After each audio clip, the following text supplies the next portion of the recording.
अस्सलामुअलैकुम वरहमतुल्लाहि वबरकातुहू। बिस्मिल्लाहिर्रहमानिर्रहीम। ऐं फ़िरौन जी क़ौम जे सरदारन फ़िरौन खे चयो त छा मूसा ऐं संदसि क़ौम खे हिन लाइ छॾे थो ॾीं त भले मुल्क में फ़साद विझनि ऐं तोखे ई तुंहिंजे ख़ुदानि यानी महबूदनि खे छॾे ॾीं। फ़िरौन वराणियो त असीं संदनि पुटनि खे क़त्ल कंदासूं ऐं संदनि औरतुनि खे ज़िंदा रखंदासूं त असां जूं बानियूं थी रहनि ऐं डपु कहिड़ी ॻाल्हि जो अथव। अहिड़ी तरह संदनि नस्ल ख़त्म थी वेंदो ऐं हूअं ई बि यकीनन असीं मथनि क़हार यानी ज़ोर आवर ऐं इक़्तिदार वारा आहियूं।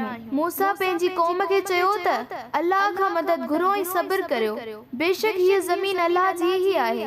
उहो पंहिंजे बाननि मां जंहिंखे वणेसि तंहिंखे उन जो वारिस बणाए थो ऐं चङी आक़िबत त अल्लाह खां डिॼंदड़ ऐं नाफ़रमानी खां बचंदड़ परहेज़गारनि लाइ ई आहे। बनी इसराईलन मूसा खे चयो त तुंहिंजे अचण खां अॻु बि असांखे ईज़ायो वेंदो हो ऐं तुंहिंजे अचण खां पोइ बि असीं ईज़ाया पिया वञूं। ही ॿुधी मूसा चयो त उम्मीद आहे उहो वक़्तु वेझो अची वियो आहे त अव्हां जो रब अव्हां जे दुश्मननि खे हलाक करे ऐं तव्हां खे संदसि जाइ नशीन बणाए ऐं तव्हां खे ग़लबो ऐं हुकूमत ॾेई ॾिसे त अव्हीं कीअं था अमल करियो।